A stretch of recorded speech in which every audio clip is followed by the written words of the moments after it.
So I want you to imagine with me that right behind this wall, right behind this door, there's a depressed person. And I want you to just visualize with me what they look like. You know, how are they standing? How are they breathing? What is their speech like? What's their posture? Are their shoulders back and broad and standing firm, or are they, slouched forward? Like, what do they look like? Our bodies and our minds quite often represent each other. And if you're going to learn to see the signs of depression before they get too severe, you're going to have to learn how to bridge the gap between what the body is saying and what the mind is feeling. The way that my depression was presented through motion was what I call the survival eyes. Survival eyes are a representation of our primordial or survival part of our brain being activated. As a person sinks deeper and deeper into depression, their brain does all kinds of stuff. But one of the things that I want to focus on that it does is release chemicals that enhance the fight or flight mechanism within the brain. For me, this literally felt like my brain was turning off aspects of itself because it wasn't necessary for survival. My whole being became bent on surviving, and the first place that I noticed it is with my eyes and where my eyes were going and looking. For example, when I would walk, my eyes would be glued on the ground directly in front of me. This is something that people do when they're concerned for their safety, like when you're hiking and there's really rough terrain or something. You're focusing down on what's directly in front of you because you're in a little bit of your survival mode is heightened at that point because there's danger around you. Except for me, I didn't feel safe in everyday life, and my eyes showed that. And sometimes even now, like I've come out of depression. There's a whole video on that. I'll put it up here where I talked about going through counseling and the things that I've learned through some of the darker periods of my life. But every now and then I'll find myself beginning to, like, there's a tendency to kind of want to slip into that because I spent the majority of my life there, so it was very comfortable, as weird as that sounds. But so now, as I feel sometimes myself slipping into that, the first place I see it is with my eyes.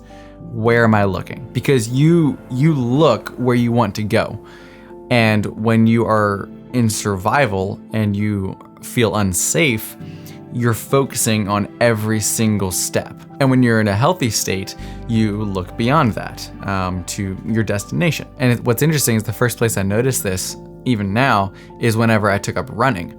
Because I would run looking right at the ground in front of me.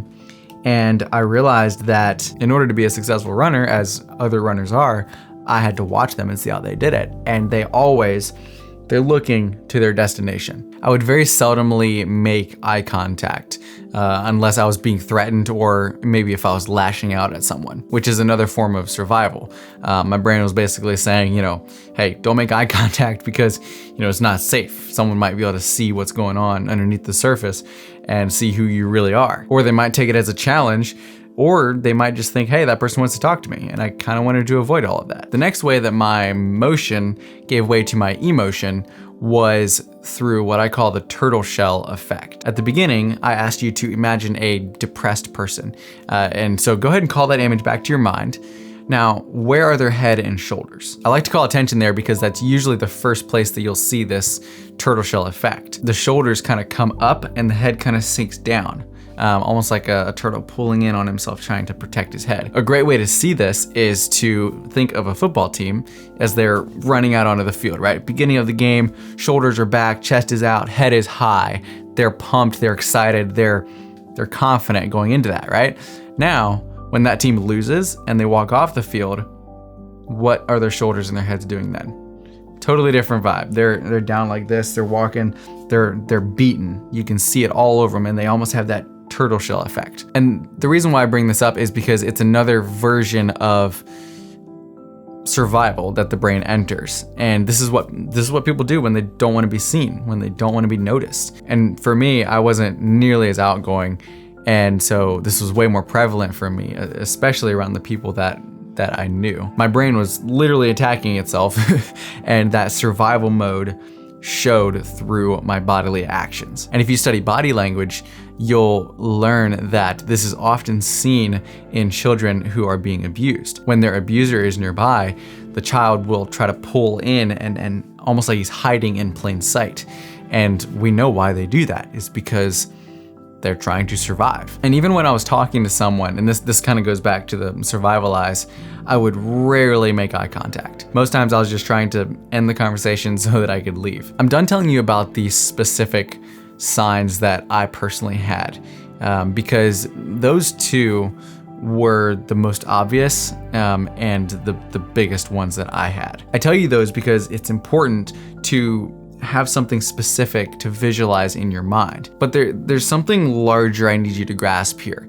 You can know all the signs in the world and still completely miss it. Which is why for this last section, I'm gonna focus on why we sometimes really suck at picking up on this stuff. Now, if it's true that our bodies to some extent represent our emotion and what we're feeling, which it does, and if we know what a depressed person looks like or acts like based on our own interpretations and exaggerated demonstrations, why don't we pick up on these things when they first start to happen? We don't notice them for the exact same reason that you don't wake up in the morning, look at your parents and say, wow, that wrinkle has really grown since yesterday. And you know why that is, because frankly, thankfully, those things happen slowly. They don't happen all at once. Even take the people that you see every day or on a regular basis, just from your memory, try to pull what they looked like and acted like 5 years ago. Like just from your own memory,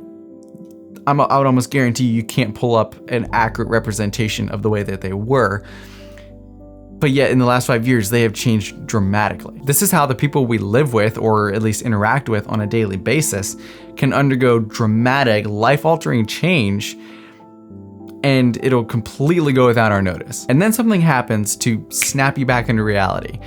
Maybe it's the death of a loved one, or maybe it's a near-death experience, but something happens and you suddenly wake up and see that the world and people around you, loved ones, are very, very different. And this is because you have a map inside of your mind of the people that you know. And let's be honest, most people's maps are wildly out of date. And this is why this is the most important part of this video, because if you actually want to learn to see the signs, or even just from holding someone back, you have to learn how to burn those maps and draw new ones. If burning it is a bad analogy for you, at least challenge the validity of it. I want this video to encourage that.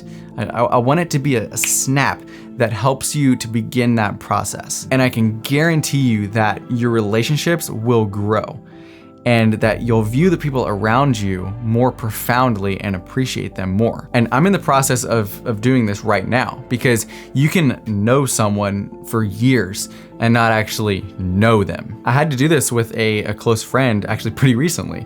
Her name is Jenna, lovely person. She has her own YouTube channel that I helped her start. You should watch it. I had known the way that she used to be, and I had refused to let go of that. And I let that determine how I thought of her, 2 years later. And she called me out on it. She's like, hey, why are you doing this? Like, that was me 2 years ago. Like, I'm not that person anymore.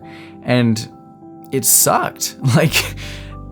Because I had to admit that I was wrong, and my ego did not like that. And so I threw all of it out the window, and I was like, okay, who are you? Help me to get to know you better now. And I'll give you a little hint. It is way easier to do that before you're required to do it. So now that this video is officially over, can I suggest watching this video right here?